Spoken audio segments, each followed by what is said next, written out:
Hello, my name is Aniegan, as I know. So I'm going to emphasize on my second topic, which is between democracy, freedom, and secularism. So the case study of France, Tunisia, and Turkey.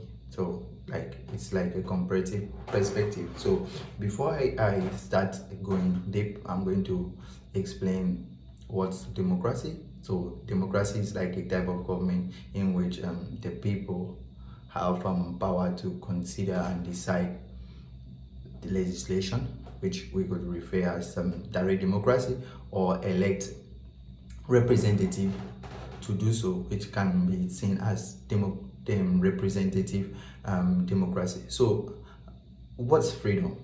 So if we should ask ourselves freedom, so freedom is neither the ability to act or change without restraint, or position of strength and resource to pursue one goals without hindrance.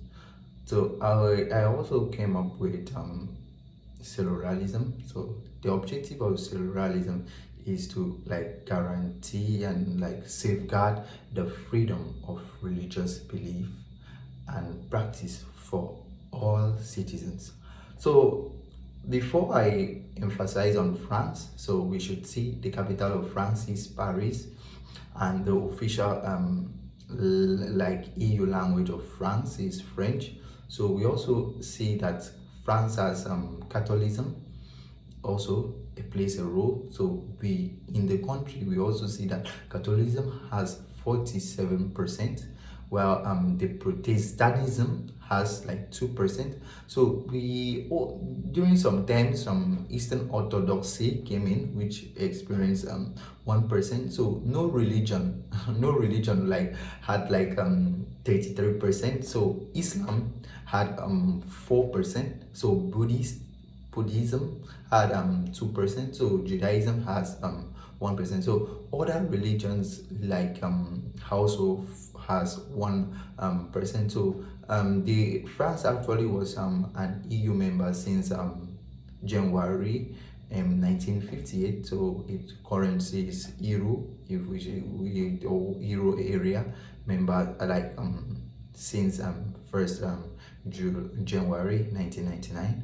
So France is like a semi-presidential republic in which the president, who is directly elected head of state, appoints the prime minister as the head of government.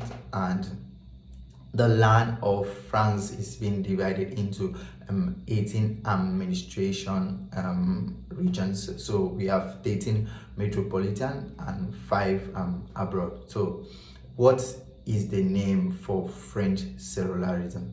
So we have a name which is called La Cité, which is secularism. So it's the base constitutional basic of France. So the Article 1 of the French Constitution is I would say typically regarded as forbidding religion participation in the government matters. So particularly religion influence over the formation of official policies. So the Constitution of the 1958 declares France is I would say indivisible, cellular, democratic, and social republic, guaranteeing that all citizens, regardless of origin, race, or religion, be treated equal before the law and respecting all religious convicts. So we also witnessed this since 1905, when the law on the separation of church and the state went into effect. So the religious freedom has been recognized. So far from being a weapon against the religion, this legislation established governmental secularism and return of all religions to private sectors. So the French government ensures that the peaceful coexistence of religions is in accordance with the law and the ideal of the republic. So in implementation of the idea of secularism, the law of the 5th March prohibits wearing of any apparel or other attire despiting religious devotions in schools. So I would also move to the next one, which is Turkey. So we also see the Turkey. The capital is Ankara. The official language is Turkish. The religious is Muslim, 99.8%. So others are 0.2, which comprise of mostly Christian and Jews. So secularism or Laicism was first introduced with the 1928 amendment of the Constitution of the 1924, so which removed the provision declaring that Islam is the state religion, and with the later reforms of Turkey, first President Mustafa Kemal Atatürk, which sets the administrative and political requirement to create a modern democratic and cellular state aligned with Kemalism. So we also see that Turkey secularism and separation of churches and states were historically developed in an effort to modernize the country. I would also emphasize that the centralized progressive strategy was deemed important not just for the government administration, but to prevent a cultural existing featured by superstition, dogma, and ignorance. So I will emphasize on democracy and secularism in Tunisia.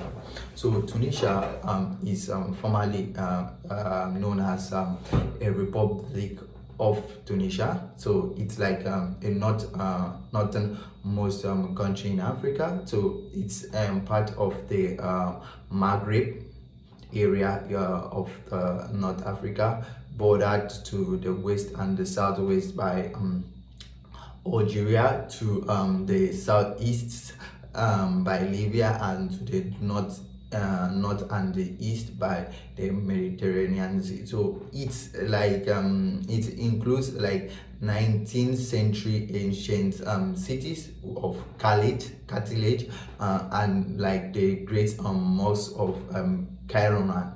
So it's it has a land area of 163,610 kilometers. We also see it's that is approximately 63,170 square meters, and a population of 12 million people. So it's 12.1 million people. So it's really famous for its old architecture. We see most of its old architecture sunk and the blue coastline. So in 2020, the Economics Intelligence Unit categorized Tunisia as a flawed democracy, classifying it alongside with the US and the France. So Tunisia is widely regarded as its sole democracy in the Arab world. So the first democratic elected president of Tunisia was Benji Caid, which passed away in the July 2019. 19. After him was Kaissé Sade, which became the president of Tunisia in October 2019 after a resounding victory in the country's presidential election. He was renowned for his incorruptibility, and on 25th July 2021, however, he halted parliament and dismissed the prime minister and cemented power in what's his adversary deemed a coup. So in conclusion, Tunisia democratization is those far from a triumph. So a culture of inclusive secularism and tolerance has enabled Tunisia to absorb Islamic elements into its politics without centralizing authorities. So the 2011 2014 election were held in Tunisia. So after the evolution were conducted fairly. So Inamda adjusted its attitude rather than acting intrasitely to allowing the Tunisians democratic process to advance. So we also see a multiplicity of political ideas through cellular as their root has it's represented it has been represented in Tunisia's administration, and as such openness will help resist future instability. So we also see that minority rights regular and fair elections so far, the power of delusion, expanding press freedom, and most importantly Tunisia's desire for democracy are present in Tunisia. So Tunisia is one of the verge of achieving a full cemented democracy after two autocratic dictators and difficult revolution. So thank you very much for listening to me on my second topic, and I wish you guys the best. Thank you.